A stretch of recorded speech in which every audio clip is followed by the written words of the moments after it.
Hello, আসসালামু আলাইকুম। My favourite cooking আপনাদেরকে স্বাগতম। তো আজ আমি আপনাদেরকে সহজ করে চিতল মাছ ভুনা করে দেখাবো। তো চলুন দেখে নিই যে চিতল মাছটা আমি কীভাবে ভুনা করেছি।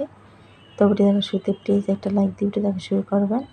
আর আমার চ্যানেলটা এখনও যারা সাবস্ক্রাইব করেন নাই প্লিজ সাবস্ক্রাইব করে পাশে থাকা এখানে চাপ দিয়ে দিবেন। আর এই ভিডিওটি যারা ফেসবুক পেজে দেখছেন প্লিজ পেজটি ফলো করে লাইক, কমেন্ট এবং শেয়ার করে দিবেন। তো চিতল মাছ ভুনা করার জন্য এখানে আমি 12 পিস চিতল মাছ নিয়েছি। আর এখানে আমার চিতল মাছের পেটের টুকরোগুলো এখানে বেশি, আর এখানে পিঠের টুকরো অল্প পরিমাণে আছে।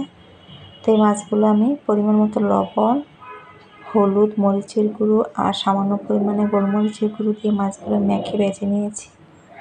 এখন আমি চুলায় একটা প্যানের মধ্যে পরিমাণ মতো তেল দিয়ে তেলটা গরম হওয়ার পরে এখানে আমি 1 কাপ পরিমাণে পেঁয়াজ কুচানো দিয়ে দিচ্ছি। তো পেঁয়াজটা আমি একটু ব্রাউন কালার করে মানে হালকা বাদামি করে পেঁয়াজটা আমি ভেজে নেব।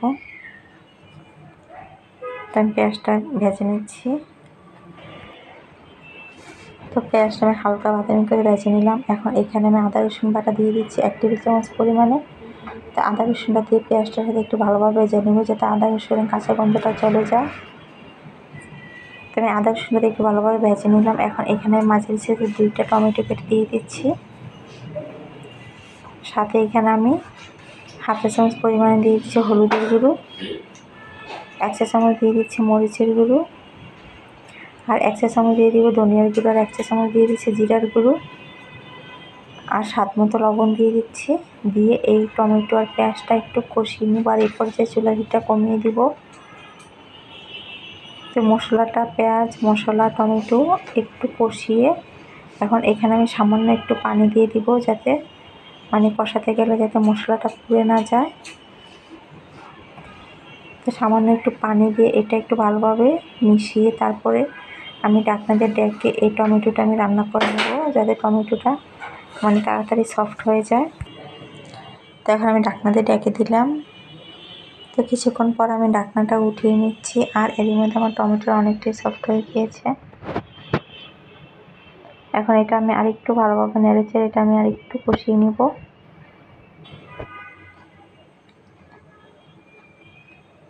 তো টমেটোর পেঁয়াজটা আরেকটু আমি কষিয়ে নিলাম। এখন এখানে আমি পরিমাণ মতো পানি দিয়ে দিচ্ছি। তো পানিটা দিয়ে একটু ভালোভাবে মিশিয়ে এখন এখানে আমি ভেজে রাখা মাছগুলো দিয়ে দিচ্ছি।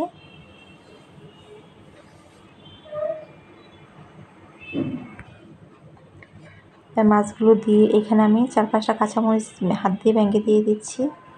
একটু ভালোভাবে মিশিয়ে এটা আমি ঢাকনা দিয়ে ডেকে এটা আমি একদম ভুনা ভুনা করে নিব। আমি এখন ঢাকনা দিয়ে রেখে দিচ্ছি।